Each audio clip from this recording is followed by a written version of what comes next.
आपण पाहत आहात तेज तुफान न्यूज, न्यायिक व निर्भीड बातम्यांचे सर्वांचे आवडते नेटवर्क। पुणे जिल्ह्यातील जुन्नर इथं अतिरिक्त जिल्हा सत्र न्यायाधीश व दिवाणी न्यायाधीश तसेच वरिष्ठ स्तर न्यायालयाचे उद्घाटन मुंबई उच्च न्यायालयाच्या माननीय न्यायमूर्ती श्रीमती रेवते मोहिते डेरे यांच्या शुभ हस्ते करण्यात आले। सदर कार्यक्रमात सन्माननीय मुख्य अतिथी महाराष्ट्र राज्याचे उपमुख्यमंत्री अजित पवार, मुंबई उच्च न्यायालयाचे सन्माननीय न्यायमूर्ती संदीप मारणे, सन्माननीय न्यायमूर्ती आरिफ डॉक्टर, पुणे जिल्हा सत्र न्यायाधीश महेंद्र महाजन, जुन्नर जिल्हा व अतिरिक्त सत्र न्यायाधीश श्रीमती एस नायर, जुन्नरचे आमदार शरद सोनवणे, माजी आमदार अतुलजी बेनके, कृषी उत्पन्न बाजार समितीचे संजय काळे, संचालिका प्रियंका महेश शेळके, विघ्नहर कारखान्याचे चेअरमन सत्यशील दादा शेरकर, बीडीओ, तहसीलदार, जिल्हाधिकारी व पीडब्ल्यूडीचे अधिकारी, विविध संस्था पदाधिकारी, जुन्नर आंबेगाव वकील बारचे आजी माजी अध्यक्ष, उपाध्यक्ष, सदस्य व न्यायाधीश, वकील मित्र हजर होते। यावेळी उच्च न्यायालय न्यायाधीश यांची विशेष उपस्थिती व मार्गदर्शन लाभले। मुख्य संपादक अय्यूब शेख, तेज तुफान न्यूज चॅनल, जुन्नर। त्याचाच एक भाग म्हणून आज आपण जुन्नरमध्ये अतिरिक्त जिल्हा व सत्र न्यायालय आणि सिव्हिल जज सिनियर डिव्हिजनचं जे उद्घाटन केलेलं आहे त्याबद्दल सर्वप्रथम सर्व जुन्नर तालुक्यातील रहिवाशांचे मनापासून अभिनंदन।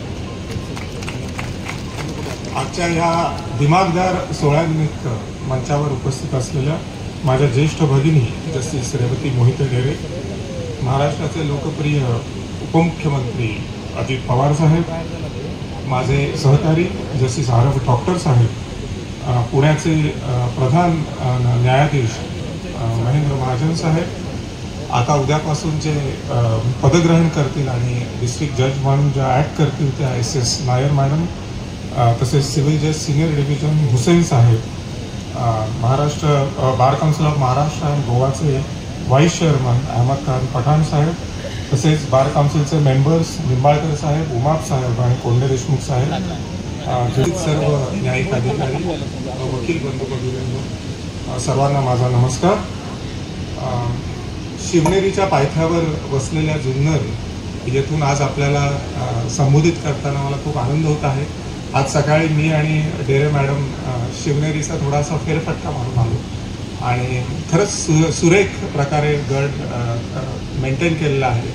आम्ही पूर्वी शाळेत वगैरे असताना पाहिला होता आणि त्यानिमित्ताने त्यानंतर आज जवळजवळ 20-25 वर्षांनी जे आज गडभ्रमण झालं त्यातून लक्षात आलं की आता गडांची निगा कशी छानपैकी राखली जात आहे आणि ॲक्च्युली आपण एनकरेज केलं पाहिजे सगळ्यांना की आपल्या महाराष्ट्रातल्या सर्व गडांना भेट दिली पाहिजे। मी मगाशी पवार साहेबांना म्हणलं पण की खरंच शिवनेरीची राखण खूप सुंदर प्रकारे केलेली आहे।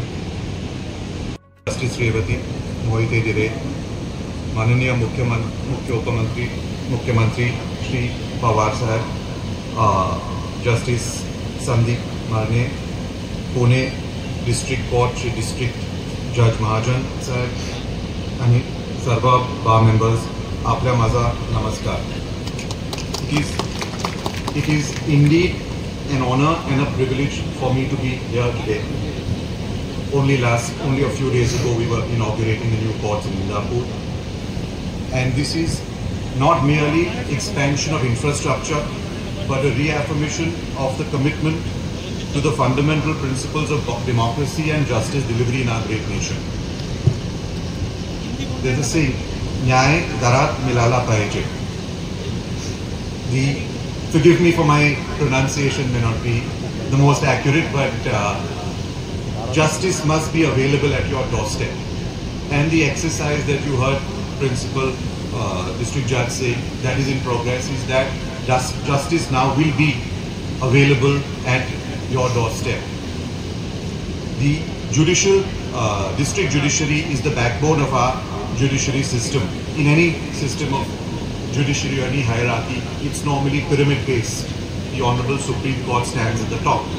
But what is always and the most important part of any institution structure is its base. The base level is the district judiciary.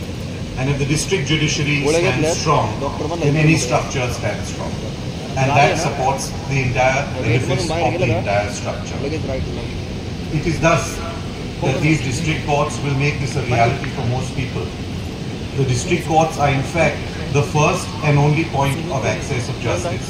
Hence, the efficiency, transparency and fairness of these courts play a crucial role in the upholding of the rule of law and maintaining public faith in the judicial system.